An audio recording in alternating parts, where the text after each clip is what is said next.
எல்லாருக்கும் வணக்கம். இது உங்கள் study with Darshan YouTube channel. நம்ம இந்த வீடியோவில் ஜூலை 21 டுடே கரண்ட் அஃபேர்ஸ் வந்து பார்க்க போகிறோம். அதுக்கு முன்னாடி எஸ்டர்டே கரண்ட் அஃபேர்ஸ் வந்து நம்ம ஒரு தடவை ரிவிஷன் பார்த்துட்டு ஸ்டார்ட் பண்ணலாம். ஸோ நம்ம எஸ்டர்டே 19 அப்புறம் 20 ஜூலை கரண்ட் அஃபேர்ஸ் பார்த்துருப்போம். அதோட ரிவிஷன் பார்ப்போம். ஸோ ஒவ்வொரு கொஸ்டினுக்கும் நீங்கள் ஆன்சர் வந்து கமெண்ட் பண்ண ஆரம்பிச்சிடுங்க. ஃபர்ஸ்ட் கொஸ்டின், 72வது தேசிய திரைப்பட விருதுகளில் சிறந்த தமிழ் திரைப்படமாக அறிவிக்கப்பட்டுள்ள திரைப்படம் எது? ஆன்சர் ராயன் திரைப்படம் தான் அறிவிக்கப்பட்டிருக்கு. எங்கு நடத்தப்பட்ட அகழ்வாராய்ச்சியில் கீழடிக்கு இணையான கிணறு முதுமக்கள் தாளிகள் கண்டுபிடிக்கப்பட்டுள்ளது? ஆன்சர் மலையடிப்பட்டியில கண்டுபிடிச்சிருக்காங்க.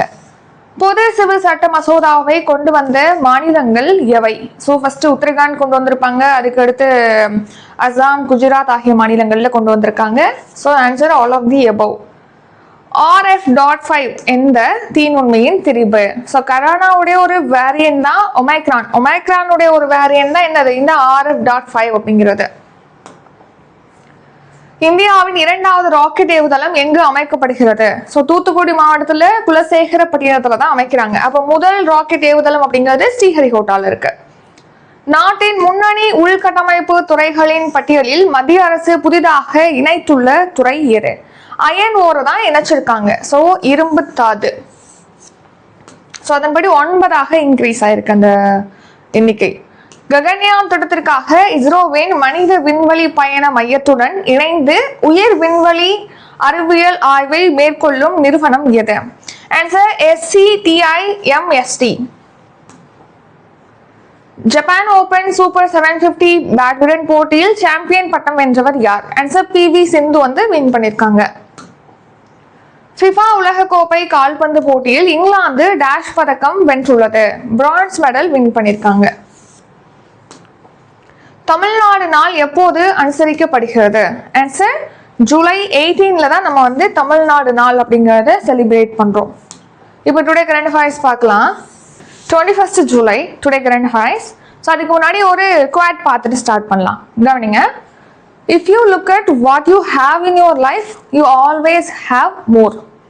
If you look at what you don't have in your life, you never have enough. அதாவது நம்ம வாழ்க்கையில என்னென்ன இருக்கு அப்படின்னு சொல்லி நம்ம லிஸ்ட் அவுட் பண்ண ஆரம்பிச்சோம் அப்படின்னா நம்மகிட்ட எப்போதுமே நிறைய இருக்கும். அதாவது பாத்தீங்கன்னா உங்கள்கிட்ட வந்து பாக்குறதுக்கான நேரம் இருக்கு, இந்த வீடியோ பாக்குறதுக்கு நேரம் இருக்கு, அது பாக்குறதுக்கு போன் இருக்கு, அந்த போன்ல டேட்டா, நீங்க மொபைல் டேட்டா இருந்தா தானே பார்க்க முடியும், அது இருக்கு. அதை பார்க்கறதுக்கு உங்களுக்கு 2 கண் இருக்கு, கேட்கறதுக்கு காது இருக்கு, அதே மாதிரி அந்த என்விரான்மெண்ட், நீங்க கேட்கறதுக்கான அமைதியான ஒரு என்விரான்மெண்ட் இருக்கு. இந்த மாதிரி நம்ம லிஸ்ட் அவுட் எடுத்துக்கிட்டோம், லிஸ்ட் பண்ணிட்டே போறோம் அப்படின்னா இருக்குங்கிறது அதிகமா இருந்துகிட்டே இருக்கும். நீங்க இருக்குங்கிறத நினைச்சு அது லிஸ்ட் அவுட் பண்றீங்கன்னா, அதே டைம்ல இப்ப நீங்க எது இல்லை உங்ககிட்ட அப்படின்னு சொல்லி நீங்க லிஸ்ட் அவுட் எடுக்கிறீங்க அப்படின்னாலும் எதுவுமே உங்ககிட்ட இல்லாத மாதிரி இருக்கும். வேலை இல்லைன்னு இருப்போம், வேலை இருந்தாலும் போதுமான அளவு சம்பளம் இல்லைன்னு சொல்லுவோம், போதுமான அளவு சம்பளம் இருந்தாலும் அது வந்து செலவுக்கே அதிகமா போயிடுது, நம்ம சொந்த செலவுக்கு வச்சுக்க முடியல அப்படின்னு சொல்லி நம்ம இல்லைங்கிறத வச்சு நம்ம லிஸ்ட் அவுட் போட்டோம்னாலும் அங்கேயும் அதிகமா போயிட்டு இருக்கும். இப்போ நீங்க எது பாசிட்டிவ் உங்கள்ட்ட இருக்குங்கிறத வச்சு இனிமே வேணுங்கிறத நோக்கி பயணிக்கிறது தான் நமக்கு பாசிட்டிவான ஒண்ணு. இல்லைங்கிறத நினைச்சு நம்ம வருத்தப்படுறதுனால எதுவும் நடக்க போதானா? கிடையாது. ஸோ எப்போதுமே பாசிட்டிவா நம்ம கிட்ட இருக்கிறத வச்சு அடுத்து என்ன பண்ண போறோம், நம்மகிட்ட இதெல்லாம் இருக்குங்கிறதுனாலதான் நம்ம ஆல்ரெடி இதெல்லாம் என்ஜாய் பண்ணிட்டு இருக்கோம். அப்ப இன்னுமே நம்ம ஸ்பெண்ட் பண்றோம், நம்ம இருக்கிறத ஸ்பெண்ட் பண்றோம் அப்படின்னா இன்னும் நிறைய கிடைக்கும் அப்படிங்கிற அந்த தாட், உங்களுடைய இந்த எண்ணம் தான் முக்கியம். இல்லைன்னு நினைச்சா இல்லை, இருக்குன்னு நினைச்சா இருக்கு, அந்த மாதிரி. இப்போ நம்ம கரண்ட் அஃபேர்ஸ் பார்க்கலாம். National topic. தேசிய பாடலான வந்தே மாதரம் பாடலை அவமதிப்பது தண்டனைக்குரிய குற்றமாக்க மாநிலங்களவையில் தாக்கல் செய்யப்பட உள்ள மசோதா எது? ஸோ நம்ம ஏற்கனவே பார்த்திருப்போம், வந்தே மாதரம் பாடலை வந்து இப்போ அவமதிக்கிறாங்க அப்படின்னா அது வந்து ஒரு குற்றமான ஒரு விஷயமா மாற்றணும், தேசிய குற்றம் அப்படின்னு சொல்லி மாற்றணும் அப்படின்னு சொல்லிட்டு அதுக்கான ஒரு மசோதா கொண்டு வராங்க. ஜனகண மனக்கு எப்படி இருக்கு, அதை வந்து அவமதிக்கிறாங்கன்னா அவங்களுக்கு அது குற்றமாக கருதப்பட்டு அவங்களுக்கு தண்டனைகள் கொடுக்குறாங்க. அந்த மாதிரி வந்தே மாதரம் பாடலை அவமதிக்கிறாங்க அப்படின்னா அதை குற்றமாக்குவதற்காக இப்போ தேசிய கௌரவ அவமதிப்பு தடுப்பு திருத்த மசோதா அப்படிங்கிறது இப்போ இன்ட்ரோடியூஸ் பண்றாங்க. இது வந்து 1971 இருந்த ஆக்ட்ல ஒரு திருத்தம் கொண்டு வர வகையில தான் இந்த மசோதா அப்படிங்கிறது இன்ட்ரடியூஸ் பண்றாங்க. எதுக்காக? வந்தே மாதரம் பாடலை அவமதிக்க கூடாது, அவமதிச்சா அது குற்றம் அப்படிங்கிறதுக்காக, அதை மாத்தணுங்கிறதுக்காக. ஸோ ஜனகணமனக்கு எப்படி இருக்கோ, ஜனகணமன பாடலுக்கு எப்படி இருக்கோ அதே மாதிரி வந்தே மாதரம் பாடலும் மதிக்கப்படணும். இன்னொன்று இது வந்து அரசின் நிகழ்வுகள்லாம் வந்தே மாதரம் பாடல் பள்ளிகள்ல எல்லாம் பாடப்படணும் அப்படின்லாம் ரீசனா நம்ம பார்த்திருப்போம். அரசு வந்து வலியுறுத்தியிருப்பாங்க. இப்போ இந்த தேசிய கௌரவ அவமதிப்பு தடுப்பு சட்டம் 1971 தானே திருத்தம் பண்ண போறாங்க. இந்த சட்டத்தின் படி பாத்தீங்கன்னா தேசிய கொடி, நம்மளுடைய நேஷனல் பிளாக் இருக்கு இல்லையா, அது, அப்புறம் நம்மளுடைய கான்ஸ்டிடியூஷன், அடுத்து நம்மளுடைய நேஷனல் அந்தம், அதாவது ஜனகணமன அந்த பாடல், இதெல்லாம் சேதப்படுத்துறாங்க, அவமதிக்கிறாங்க அப்படின்னா அவங்களுக்கு 3 years வரைக்கும் சிறை தண்டனை அப்படிங்கிறது கொடுப்பாங்க. ஸோ இப்போ இதே மாதிரியாக என்ன பண்ண போறாங்க, வந்தே மாதரம் பாடலுக்கும் குற்றம், அதை வந்து அவமதிக்கிறாங்கன்னா குற்றம் அவங்களுக்கு வழங்கணும், குற்றமாக்கி அவங்களுக்கு தண்டனை வழங்கணுங்கிற வகையில இந்த மசோதா கொண்டு வராங்க. ஸோ நெக்ஸ்ட் வந்தே மாதரம் பாடலை பத்தி பார்த்தோம்னா பங்கிம் சந்திர சட்டர்ஜி அவர்களால் தான் இது வந்து இயற்றப்பட்டிருக்கு. 1875 நவம்பர் 7 வங்கதர்ஷன் அல்லது வங்கதர்ஷன் அப்படின்னு சொல்லுவாங்க. வாவும் சொல்லுவாங்க, பாவும் சொல்லுவாங்க. ஸோ வங்கதர்ஷன் அப்படிங்கிற இலக்கிய இதழில் தான் இது வெளியிடப்பட்டிருக்கு. இப்போ 150 years அப்படிங்கிறது கம்ப்ளீட் ஆனிச்சு 2025 நவம்பர் 7 நம்ம பார்த்துருப்போம். ஸோ சேம் அதே தான் இங்கேயும் கொடுத்துருப்போம். தேசிய அந்த வந்தே மாதரம் பாடலை வந்து அவமதிக்கிறாங்கன்னா அதை குற்றமாக்கணும் அப்படிங்கிறதுக்கான மசோதா இப்போ இன்ட்ரடியூஸ் பண்ண போறாங்க. Central government scheme. ஸோ தேசிய கலாச்சார வரைபட திட்டம் எந்த ஆண்டு தொடங்கப்பட்டது? National mission on cultural mapping அப்படிங்கிறது எப்போ லான்ச் பண்ணாங்க? அண்ட் 2017 தான் இதை லான்ச் பண்ணியிருக்காங்க. அது என்ன கல்ச்சுரல் மேப்பிங் அப்படின்னு பார்த்தோம்னா, இப்போ எப்படி நம்ம தமிழ்நாடுக்கு ஒரு மேப் இருக்கு, இந்தியாவுக்குன்னு ஒரு மேப் இருக்கு, அந்த மாதிரி கலாச்சாரத்துக்குன்னு ஒரு மேப் வந்து தயார் பண்றது. இப்போ இந்த பகுதியில் வந்து ஒரு கிராமம் இருக்கு அப்படின்னா அந்த கிராமத்தை சேர்ந்தவங்க எந்த மாதிரியான கலாச்சாரத்தை பின்பற்றாங்க, அவங்களுடைய உடைகள் எப்படி இருக்கு, அவங்க என்ன திருவிழாக்களை செலிப்ரேட் பண்றாங்க, அங்க என்னென்ன கைவினை பொருட்கள் அப்படிங்கறதெல்லாம் கிடைக்குது அப்படின்னு சொல்லிட்டு நம்ம இந்தியா முழுக்க உள்ள கிராமங்கள்ல என்னென்ன கல்ச்சுரல், என்னென்ன பண்டிகைகள் அவங்க கொண்டாடுறாங்க, அவங்களுடைய உடை அணிகிறது எப்படி இருக்கு, அந்த மாதிரி விஷயத்தெல்லாம் கல்ச்சுரலா அந்த கலாச்சார விஷயங்களை வந்து ஒரு மேப்பிங் பண்றது, ஸோ வரைபடமாக்கணுங்கிறதுக்காக தான் இந்த திட்டம் 2017 தொடங்கப்பட்டிருக்கு. ஸோ இது வந்து மேரா கான் மேரி தரோஹர், இந்த மேரே கான் மேரி தரோஹர் திட்டத்தின் கீழ் தான் இந்த தேசிய கலாச்சார வரைபடமாக்கும் திட்டம் அப்படிங்கிறது செயல்படுத்தப்படுகிறது. ஸோ இந்தியா முழுக்க கிராம அளவில் எங்கெங்கே என்னென்ன பண்பாடுகள், அவங்களுடைய ட்ரெஸ்ஸிங் எப்படி இருக்கு, அவங்க என்ன ஃபெஸ்டிவல் கொண்டாடுறாங்க, எப்படி அதை கொண்டாடுறாங்க, அந்த மாதிரியான விஷயங்கள்லாம் வரைபடமாக்குவாங்க இந்த திட்டத்தின் கீழ். ஸோ இந்த மாதிரி யக்ஷகானங்கிறது கர்நாடகாவில் டான்ஸ் இருக்கு. அதே மாதிரி கோன் கலை அப்படிங்கிறது மத்திய பிரதேசத்துல இருக்கு.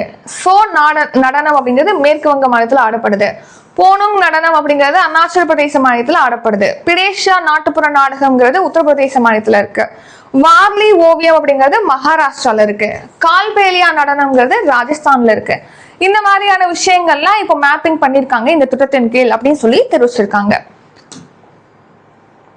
So national cultural mapping project 2017 launch பண்ணாங்க. இதோட முக்கியமான நோக்கம் நம்ம நாடு முழுக்க கிராம அளவில் என்னென்ன கலாச்சார விஷயங்கள் இருக்கு அது எல்லாத்தையுமே இதில் வந்து வரைபடமாக்குவாங்க.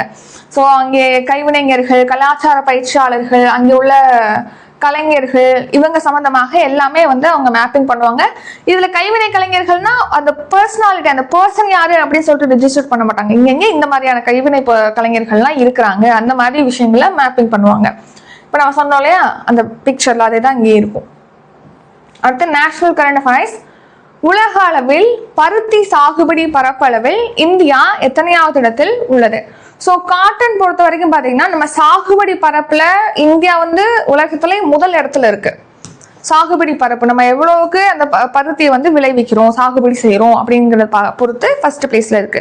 ஆனா அதை உற்பத்தி செய்யறது, அதை நுகர்வு செய்யறதுல 2வது இடத்துல இருக்கு. நம்ம தான் அதிகமான இடத்துல பருத்தியை வந்து விளைவிக்கிறோம், ஆனா உற்பத்தியில 2வது இடத்துல தான் இருக்கிறோம். ஸோ அதான் இதுல கான்செப்ட். ஸோ பருத்தி சாகுபடி பரப்பளவுல உலக அளவுல ஃபர்ஸ்ட் பிளேஸ், உற்பத்தியில நுகர்வுலையும் 2வது இடத்துல நம்ம இருக்கிறோம்.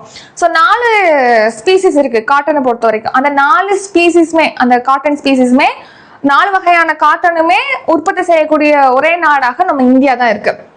அங்கீகரிக்கப்பட்ட 4 வகை பருத்தி இனங்களையும் பயிரிடக்கூடிய உலகின் ஒரே நாடாக நம்ம இந்தியா இருக்கு. ஸோ பருத்தி சாகுபடி பரப்பளவு எவ்வளோ இருக்குன்னா 114.84 லட்சம் ஹெக்டர் இருக்கு பரப்பளவு. மழை நீரை மட்டும் நம்பி சாகுபடி பண்றது வந்து 62%. 2025 to 26 எவ்வளவு உற்பத்தி செஞ்சிருக்கோம் அப்படின்னா 290.91 லட்சம் பேல் வந்து உற்பத்தி செஞ்சிருக்கோம். ஆனா நுகர்வே பாருங்க 328 லட்சம் பேல் வந்து நம்ம உற்பத்தியை விட அதிகமாக நுகர்வு பண்ணியிருக்கோம். ஒரு பருத்தி பேல் அப்படின்னா 170 கிலோ அப்படின்னு அர்த்தம் ஒரு பருத்தி பேல்னா. ஸோ இந்த பட்ஜெட்ல எவ்வளவு ஒதுக்கீடு செஞ்சிருக்காங்க இந்த மிஷன் ஃபார் காட்டன் ப்ரொடக்டிவிட்டிக்கு அப்படின்னு சொல்லி பார்த்தோம்னா, இந்த பட்ஜெட்ல வந்து ஒரு 5659.22 கோடி ஒதுக்கீடு செஞ்சிருக்காங்க. 24 லட்சம் ஹெக்டர் பரப்பளவுல இந்த திட்டமானது செயல்படுத்தப்படுகிறது. 2031 நம்ம 498 லட்சம் பேர்களை வந்து பருத்தி வந்து உற்பத்தி செய்யணும்னு சொல்லிட்டு நமக்கு டார்கெட்டும் இருக்கு. 32 லட்சம் விவசாயிகள் இதன் மூலமாக பயன்பெறுவாங்க. சேம் அதே தான் இங்கேயும் நம்ம கொடுத்துருப்போம். பருத்தி உற்பத்தியில வந்து நம்ம சாகுபடி பரப்புல ஃபர்ஸ்ட் பிளேஸ், அதே மாதிரி பரப்பளவுல அதாவது உற்பத்தியில செகண்ட் பிளேஸ் அந்த மாதிரி இருக்கும். நுகர்வலை second place. Next central government scheme smile திட்டம் எந்த ஆண்டு தொடங்கப்பட்டது? ஆன்சர் 2022ஆம் ஆண்டு தான் இந்த ஸ்மைல் திட்டம் அப்படிங்கிறது லான்ச் பண்ணியிருப்பாங்க. ஸோ ஸ்மைல் அப்படிங்கிறத ஃபில் ஃபார்ம் என்னன்னா support for marginalised individual for livelihood and enterprise அப்படிங்கிறத இதோட திட்டம். ஸோ மார்ஜினலைஸ்டு பின்தங்கியவங்களுக்கு ஹெல்ப் பண்ணணும், ரொம்ப எக்கனாமிலாம் ரொம்ப பின்தங்கியவங்களா இருப்பாங்க இல்லையா, அவங்களுக்கு ஹெல்ப் பண்ணுங்கிறது தான் இந்த திட்டத்தோட நோக்கம். மெயின்லி பார்த்தீங்கன்னா நம்ம நாட்டை வந்து பெக்கிங் ஃப்ரீ கண்ட்ரியா மாற்றணும், அதாவது பிச்சைக்காரர்கள் இல்லாத யாசகர்கள் இல்லாத நாடாக நம்ம இந்தியாவை மாற்றணும் அப்படிங்கிறது தான் இந்த திட்டத்துடைய முக்கியமான நோக்கம். ஸோ இது வந்து ministry of social justice and empowerment அந்த அமைச்சகம், சமூக நீதி மற்றும் அதிகாரமளித்தல் அமைச்சகம் சார்பில் தான் இந்த ஸ்கீம் செயல்படுத்தப்படுது. 2022 பிப்ரவரி 12ஆம் தேதி இது தொடங்கப்பட்டிருக்கு. வாழ்வாதாரம் தொழில் முனைப்புக்கான விளிம்புநிலை தனிநபர்களுக்கான ஆதரவு, தமிழ்ல இதோட ஃபுல் ஃபார்ம். ஸோ அவங்க கண்ணியத்தோட தன்னம்பிக்கையோட வாழ்வதற்கான அந்த மார்ஜினலைஸ்டு பீப்புளுக்கு வந்து உதவிகளை வழங்கணும் அப்படிங்கிறத இந்த ஸ்கீமோட நோக்கம். மெயின் டார்கெட் என்னன்னா பெக்கிங் ஃப்ரீ இந்தியாவா மாற்றணும் அப்படிங்கிறது தான் டார்கெட் இருக்கு. அதாவது பிக்ஷவிருத்தி முக்த் பாரத், இதோட மீனிங் என்னன்னா பிச்சைக்காரர்கள் இல்லாத இந்தியா அப்படிங்கிறதா இதோட அர்த்தம்.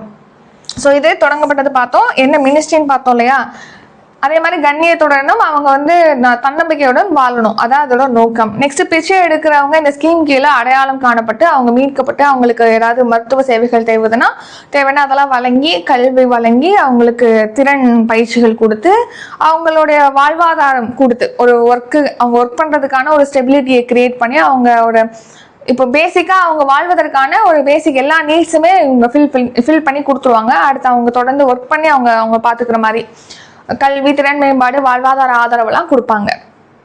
216 நகரங்கள்ல இது செயல்படுத்தப்படுது. 2030 to 31 அந்த நிதியாண்டுக்குள்ள 295 நகரங்களுக்கு இது விரிவுபடுத்துறதுக்கு டார்கெட் இருக்கு. 31,055 நபர்கள் இப்போ அடையாளம் காணப்பட்டு 10,200 பேருக்கு மேற்பட்டவங்க இப்போ மறுவாழ்வு அப்படிங்கிறது கிடைச்சிருக்கு. டார்கெட் வந்து 2030 to 31க்குள்ள 35,000 நபர்களுக்கு மறுவாழ்வு வழங்கணும்னு சொல்லிட்டு டார்கெட் இருக்கு. அடுத்து டிஃபென்ஸ் பிட்ச் பிளாக் 2026 பன்னாட்டு விமானப்படை பயிற்சி எங்கு நடைபெற்றது? ஆன்சர் ஆஸ்திரேலியால தான் இந்த பிட்ச் பிளாக் அப்படிங்கிற பயிற்சியானது நடக்குது. இது ஒரு விமானப்படை பயிற்சி. இந்த பயிற்சி பார்த்தீங்கன்னா 2 years ஒன்ஸ் வந்து நடத்துனாங்க, 2 ஆண்டுகளுக்கு ஒரு முறை நடத்துறாங்க. இதையே நம்ம ஆஸ்திரேலியாவோட பயிற்சியை நம்ம பார்க்குறோம் அப்படின்னா நம்ம இந்தியாவும் இதுல பங்கேற்குது, அதனாலதான் அதை பத்தி பார்க்குறோம். பிட்ச் பிளாக் பயிற்சி ஆஸ்திரேலியால ஜூலை 20 ஆகஸ்ட் 7 வரைக்கும் இது நடக்கும். இதை நடத்துறது வந்து ராயல் ஆஸ்திரேலிய விமானப்படை நடத்துது. 2 years ஒன்ஸ் வந்து நடத்துறாங்க. இந்திய விமானப்படையுடைய ரஃபேல் பல்நோக்கு விமானங்கள் அப்படிங்கிறது இதுல பங்கேற்குது.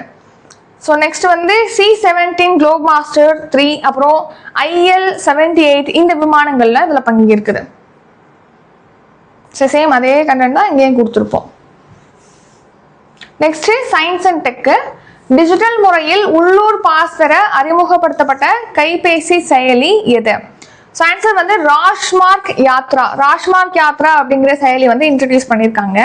அதாவது இப்போ ஒரு டோல்கேட் இருக்கு, சுங்கச்சாவடி மையங்கள் இருக்கு இல்லையா, அந்த சுங்கச்சாவடி சுற்றி ஒரு 20 கிலோமீட்டருக்கு பக்கத்தில் இருக்கிறாங்க அப்படின்னா அவங்க அந்த டோல்கேட்டை கிராஸ் பண்ணி தான் போகிற மாதிரி இருக்கும். ஸோ பக்கத்தில் இருக்கிறவங்க ஒரு வேலைக்கு போகிறதுக்கே வந்து ஒரு டோல்கேட்டை கிடக்குறதுனால அவங்க அதுக்கு கட்டணம் செலுத்துற மாதிரி இருக்கு. ஸோ அப்போ என்ன பண்றாங்கன்னா அந்த டோல்கேட்டை சுற்றி 20 கிலோமீட்டர் ரேஞ்சில் இருக்கிறவங்களுக்கு லோக்கல் பாஸ் அப்படிங்கிறது கொடுக்க போறாங்க. அவங்க அதுக்கு இந்த சுங்கச்சாவடியை கிடக்கிறதுக்கு அவங்க பே பண்ணணும்னு அவசியம் கிடையாது. ஸோ அப்போ அந்த மாதிரி லோக்கல் பாஸ் அப்படிங்கிறது கொடுக்க போறாங்க. அது எதன் மூலமாகனா ராஜ்மார்க் யாத்ரா அப்படிங்கிற செயலி மூலமாக இதை தொடங்க போறதா சொல்லியிருக்காங்க. சுங்கச்சாவடிக்கு 20 கிலோமீட்டர் சுற்றளவில் வசிக்கிறவங்க இப்போ லோக்கல் பாஸை வாங்கிக்கலாம் ராஜ்மார்க் செயலி மூலமாக அப்படின்னு சொல்லி தெரிவிச்சிருக்காங்க. இந்திய தேசிய நெடுஞ்சாலை ஆணையம் தான் இதை செயல்படுத்துறாங்க. முதல் கட்டமா தில்லியில இன்ட்ரடியூஸ் பண்ணுவாங்க. அதுக்கப்புறமா இது நம்ம நாடு முழுக்க இதை எக்ஸ்டெண்ட் பண்ணுவாங்க. அதே மாதிரி இந்த செயலி பார்த்தீங்கன்னா டிஜிலாக்கர், வாகன் இதோடலாம் இன்டெகிரேட் பண்ணியிருப்பதா சொல்லியிருக்காங்க. ஃபாஸ்டாக் தொடர்பான விவரங்கள்லாம் டிஜிலாக்கர்லையும் போயிருக்கும், ப்ளஸ் வாகன் செயலிலையும் இன்டெகிரேட் பண்ணியிருக்காங்க. Next science and tech. இந்தியாவில் அங்கீகரிக்கப்பட்ட முதல் டெங்கு தடுப்பூசி எது?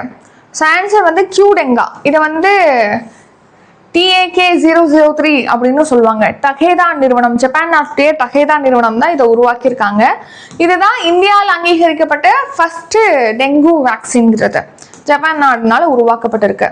ஸோ இது பார்த்தீங்கன்னா கர்ப்பிணி பெண்கள், ரொம்ப சிறிய வயது உள்ள குழந்தைகளுக்குலாம் இதை செலுத்தக்கூடாது அப்படின்னு சொல்லியிருக்காங்க. 80% வரைக்கும் இது டெங்குக்கு எதிர்ப்பு திறனை வழங்குது அப்படின்னும் தெரிவிச்சிருக்காங்க. மத்திய மருந்து கட்டுப்பாட்டு தலைமை இயக்குநரகம் தான் இதுக்கு அனுமதி வழங்கியிருக்காங்க. கியூடெங்கா தடுப்பூசி கர்ப்பிணி, பாலூட்டும் தாய்மார்கள், நோய் எதிர்ப்பு சக்தி குறைவானவங்கலாம் இதை யூஸ் பண்ணக்கூடாதுன்னு சொல்லியிருக்காங்க. ஸோ சேம் அதே தான் இங்கேயும் கொடுத்துருப்போம். ஸோ 4 to 60 வயது வரையிலான உள்ளவங்க இதை யூஸ் பண்ணிக்கலாம், இந்த தடுப்பூசியை செலுத்திக்கலாம். அடுத்து ஸ்டேடியன் ஸ்கீம்.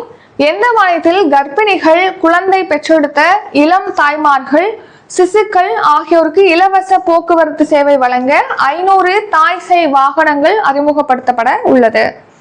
ஆன்சர் ஆந்திர பிரதேச மாநிலத்தில் இப்போ தாய் சேய் அப்படிங்கிற பேர்ல பாத்தீங்கன்னா ஆம்புலன்ஸ் ஸ்டார்ட் பண்ண போறதுக்கு திட்டமிட்டு இருக்காங்க.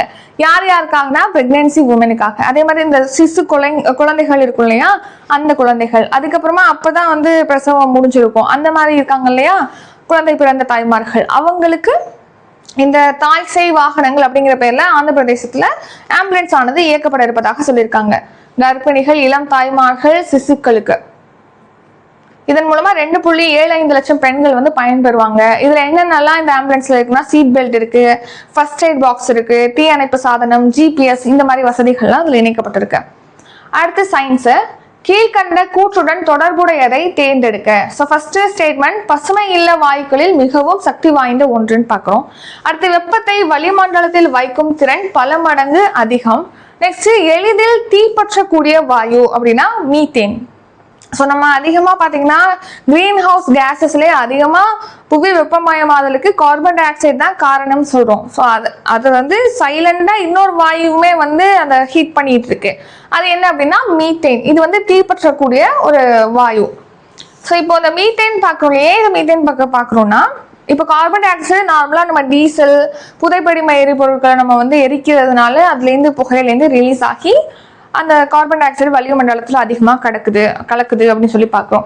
மீத்தேன் எப்படி இப்போ கலக்க ஆரம்பிச்சிருச்சு அப்படின்னா, நம்ம உயிரி கழிவுகள், நம்ம வீட்டிலலாம் காய்கறிகள்லாம் கட் பண்ணி வேஸ்டேஜ் எல்லாம் ஒரு பிளாஸ்டிக்ல போட்டு நல்லா க்ளோஸ் பண்ணிட்டு குப்பையில போடுறாங்க. இந்த திடக்கழிவு மேலாண்மை ஒழுங்கா இல்லாததுனாலையும் இந்த மாதிரி மீத்தேன் ஆனது ரிலீஸ் ஆகுதுன்னு சொல்றாங்க. ஸோ ஆக்சிஜன் இல்லாத டைம்ல உயிரி கழிவுகள் மக்கும் போது இந்த மீத்தேன் அப்படிங்கிறது ரிலீஸ் ஆகுது. ஸோ இப்போ வேஸ்டேஜை ஒழுங்கா மெயின்டைன் பண்ணாததுனாலே நிறைய மீத்தேன் ரிலீஸ் ஆகுது. ஸோ புவி வெப்பமயமாதலுக்கு நம்ம கார்பன் டை ஆக்சைடு காரணம் சொல்றோம். இப்போ உள்ள நகரங்கள்ல எல்லாம் பாத்தீங்கன்னா பயோ வேஸ்ட்னால மீத்தேன் அதிகமாக முறையாக கையாளப்படாத பயோ வேஸ்ட்னால, உயிர் கழிவுகளால அதிகமா மீத்தேன் கலக்குது அப்படின்னு சொல்லி தெரிவிச்சிருக்காங்க. அதுல மெயின் சிட்டிஸ்ல தான் இந்த மாதிரியான ப்ராப்ளம் இருக்கு. ஸோ மீத்தேன் எப்படி உருவாக்குதுன்னா, ஆக்சிஜன் இல்லாத சூழல்ல இந்த மாதிரி கழிவுகள் இருக்குல்ல பயோ வேஸ்ட், அது மக்கறதுனால, அந்த ப்ராசஸ்னால இது ஏற்படுது. இப்போ பாத்தீங்கன்னா வெப்பத்தை வளிமண்டலத்துல வைக்கும் திறன் மீத்தேனுக்கு அதிகம். எளிதில் இது தீப்பற்றும். கார்பன் டை ஆக்சைடை விட 25 மடங்கு அதிக வெப்பத்தை இந்த மீத்தேனால தக்க வச்சுக்க முடியும் அப்படின்னு சொல்லி தெரிவிச்சிருக்காங்க. தொழில் புரட்சிக்கு முன்னாடி இந்த மாதிரி ஃபேக்ட்ரிஸ், வாகனங்கள் இதெல்லாம் இன்க்ரீஸ் ஆகிறதுக்கு முன்னாடி, ஸ்டார்ட் ஆகிறதுக்கு முன்னாடி பாத்தீங்கன்னா இருந்ததை விட இப்போ 188% வளிமண்டலத்துல மீத்தேன் அளவு அதிகரிச்சிருக்கு அப்படின்னு தெரிவிச்சிருக்காங்க. ஸோ சேம் அதே தான் இங்கே இருக்கும். அடுத்து ஸ்போர்ட்ஸ். ஃபிஃபா உலகக்கோப்பை கால்பந்து போட்டியில் ஸ்பெயின் டேஷ் பதக்கம் வென்றுள்ளது. Answer gold medal. அர்ஜென்டினாவை வீழ்த்தி ஃபிஃபா வேர்ல்ட் கப்ல ஸ்பெயின் பார்த்தீங்கன்னா செகண்ட் டைம் ரெண்டாவது முறையாக இந்த கோப்பையை வந்து வின் பண்ணியிருக்காங்க. ஸோ இந்த வருஷம் ஃபிஃபா வேர்ல்ட் கப் அப்படிங்கிறது அமெரிக்கா, கனடா, மெக்சிகோ 3 நாடுகளால் நடத்தப்பட்டதுன்னு சொல்லி பார்த்துருப்போம். 430 கோடி பரிசு தொகையாக கொடுத்துருக்காங்க. இந்த வருஷம் நடந்தது 23rd எடிஷன். இதில் மெம்பர்ஸாக இருக்கிறது 211 நேஷனல் ஃபுட்பால் அசோசியேஷன் வந்து மெம்பராக இருக்கு. 4 years ஒன்ஸ் வந்து நடத்தப்படுது. 3 நாடுகள் சேர்ந்து ஃபர்ஸ்ட் டைம் இந்த ஃபிஃபா வேர்ல்ட் கப்பை நடத்தியிருக்காங்க. Argentina second place. அடுத்த தேர்ட் பிளேஸ் இங்கிலாந்துன்னு சொல்லி நம்ம பார்த்துருப்போம். 2030ஆம் ஆண்டு இந்த ஃபிஃபா வேர்ல்ட் கப்பை யார் நடத்த போறா அப்படின்னா இப்போ வின் பண்ண ஸ்பெயின் தான் நடத்த போகுது. அடுத்து ஷார்ட் நியூஸ். தமிழகத்துல ஃபோர்டு கார் நிறுவனமானது இருக்கு. அந்த கார் நிறுவனம் அவங்களோட உற்பத்தியை வந்து ஸ்டார்ட் பண்ணியிருப்பாங்க. இப்போ மறுபடியும் அவங்க உற்பத்தியை ஸ்டார்ட் பண்ணியிருக்காங்க. அடுத்து ஜூலை 21க்கான கரண்ட் அஃபேர்ஸ் ரிவிஷன் பார்த்தலாம். அதுக்கு முன்னாடி நம்ம சேனல்ல எக்கனாமி மேக்ஸ் கிளாஸஸ் எல்லாம் ஸ்டார்ட் பண்றோம். அதை பத்தி டீட்டெயில் டிஸ்கிரிப்ஷன்ல கொடுக்குறோம். கான்டாக்ட் நம்பர் இருக்கு, கான்டாக்ட் பண்ணி கேட்கலாம். தமிழ் டெஸ்ட் பேட்ச் இருக்கு. அதே மாதிரி குரூப் 2 அண்ட் குரூப் 4க்காக மேக்ஸ் டெஸ்ட் பேட்ச் வந்து ஸ்டார்ட் பண்றோம். அதை பத்தி டீட்டெயிலாம் டிஸ்கிரிப்ஷன் இருக்கு, கான்டாக்ட் பண்ணிக்கோங்க. மந்த்லி கரண்ட் அஃபேர்ஸ் ப்ரொவைட் பண்றோம். சப்ஸ்கிரிப்ஷன் இருக்கு, கரண்ட் அஃபேர்ஸ் டெஸ்ட் பேட்ச் இருக்கு. ரிவிஷன் பார்க்கலாம். First question. தேசிய பாடலான வந்தே மாதரம் பாடலை அவமதிப்பது தண்டனைக்குரிய குற்றமாக்க மாநிலங்களவையில் தாக்கல் செய்யப்பட உள்ள மசோதா இது. தேசிய கௌரவ அவமதிப்பு தடுப்பு திருத்த மசோதா. தேசிய கலாச்சார வரைபட திட்டம் எந்த ஆண்டு தொடங்கப்பட்டது? ஆன்சர் 2017ஆம் ஆண்டு. உலக அளவில் பருத்தி சாகுபடி பரப்பளவில் இந்தியா எத்தனையாவது இடத்தில் உள்ளது? ஆன்சர் ஃபர்ஸ்ட் பிளேஸ்ல இருக்கு. ஸ்மைல் திட்டம் எந்த ஆண்டு தொடங்கப்பட்டது? ஆன்சர் 2022ஆம் ஆண்டு. பிட்ச் பிளாக் 2026 பன்னாட்டு விமானப்படை பயிற்சி எங்கு நடைபெற்றது? Answer Australia. டிஜிட்டல் முறையில் உள்ளூர் பாஸ் பெற அறிமுகப்படுத்தப்பட்ட கைபேசி செயலி எது? ஆன்சர் ராஜ்மார்க் செயலி. இந்தியாவில் அங்கீகரிக்கப்பட்ட முதல் டெங்கு தடுப்பூசி எது? ஆன்சர் கியூடெங்கா.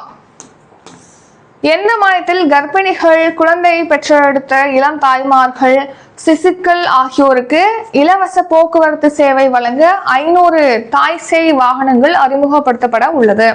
ஆன்சர் ஆந்திர பிரதேச மாநிலம். கீழ்கண்ட கூற்றுடன் தொடர்புடையதை தேர்ந்தெடுக்க. பசுமை இல்ல வாயுக்களில் மிகவும் சக்தி வாய்ந்த ஒன்று. வெப்பத்தை வளிமண்டலத்தில் வைக்கும் திறன் பல மடங்கு அதிகம். எளிதில் தீப்பற்றக்கூடிய வாயு. ஆன்சர் வந்து மீத்தேன்.